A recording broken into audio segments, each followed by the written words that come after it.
Today I'm going to tell you one of the main reasons why you still sound super Italian when you speak English. And it's about one specific sound called schwa. Welcome to my channel, io sono Miriam Romeo e se capisci l'inglese ma non riesci a parlarlo come vorresti, then I would love to be your English coach. And if you want to learn 5 great tips to fix your English pronunciation and reduce your Italian accent right away, go click on the link in my description box below to get your hands on a free mini pronunciation lesson. What is this schwa? I don't know if you've heard of this before, but this schwa is a very important sound. Basically, a very undefined vowel sound. So I'll give you some examples. The word second. Second. Now the stress of this word goes on the first syllable, se. And this vowel, the first vowel that's spelled as an E, is very defined because again, this is the stressed syllable, the dominant syllable, se. So you have the full definition of this vowel. The second syllable is not stressed, so is not as defined. This is what happens most often in the English language. You have one dominant syllable, especially in a 2-syllable word, and one is stressed and the other one loses its vowel definition. So again, second. It's not second. Now the second vowel, the one in the non-stressed syllable, is spelled as an O, but it's not pronounced as an O. It's not pronounced O, it's not pronounced O, it's not pronounced A. So it doesn't matter that it's spelled as an O, really. It's just a schwa. So basically, it's second. You have to picture like a bridge between the sound and the following consonant sound, second. You don't have to do anything else. You just focus on going from the previous consonant sound to the following. You just fill this gap with the sound that just comes out naturally, automatically, without you doing anything else, anything additional.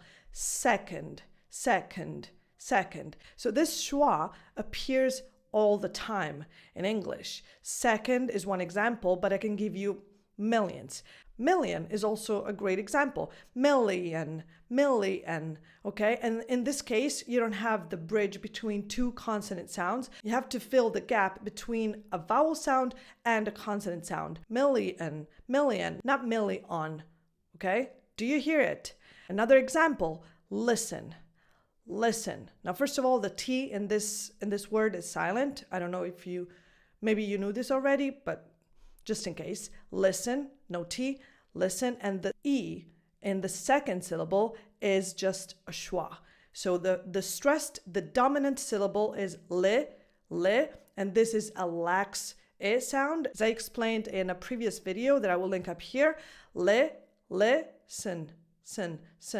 So again, you just focus on pronouncing the S sound and then the N sound, and whatever happens in between, without moving your mouth, without doing anything else, anything additional, listen.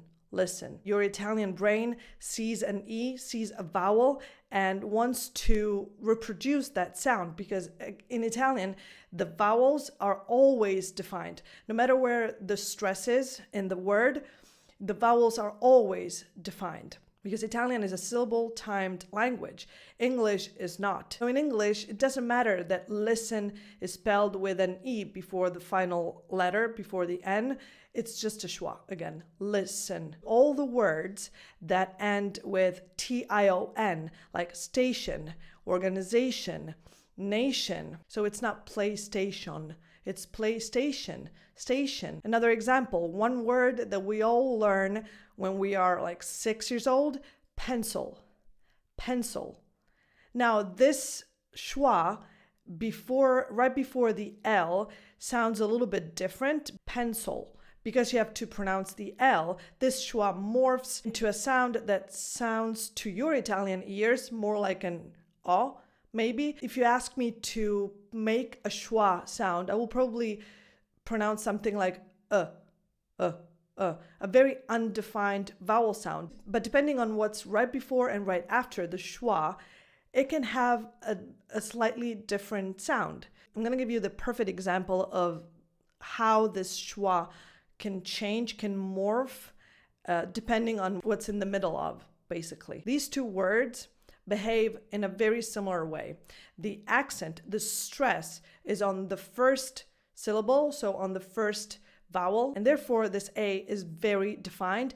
A as in the alphabet, and then the rest of the word, the other syllable, is not stressed. So this I and this O are schwa sounds, but they sound different, and to an Italian ear, they will actually sound the opposite of their spelling. Like this one will sound more like an O, and this will sound more like an E sound. Let me know if I'm right. The pronunciation of this is April, just like pencil. The movement that you have to make to produce this L, this English L sound, affects the sound of this schwa. This one is pronounced apron. So it doesn't matter that it's spelled as an O, it's spelled O-N. So the best tip I can give you, I guess, is to pretend that there's no vowel at all, and to focus on just going directly from, in this case, the PR and the L sound, pearl, April, prl. And for this one, to go directly from this PR to the N, prin. Just remove it from your mind. Station, just go from sh to the N sound. Station, shin, because that's it. That's the sound. Now, I don't want you to worry about like, where does this schwa appear and when, how do I know? What I want you to do is to start focusing on recognizing this sound and becoming more aware of it. When you hear people speak, when you're watching something, when you're listening to something, try to be more aware of this undefined vowel sound. And if you click on the link in the description box below to get your pronunciation lesson, one of the 5 tips I teach you to reduce your Italian accent and improve your English pronunciation involves this schwa sound for a different reason, but an equally important one. So go check it out. I hope it was helpful. Let me know in the comments below other words that come to your mind that you think you've always pronounced with a defined vowel where there shouldn't be one, where you think it's actually a schwa and you've been making a mistake. And I'll see you in the next video. Thank you for watching. Bye.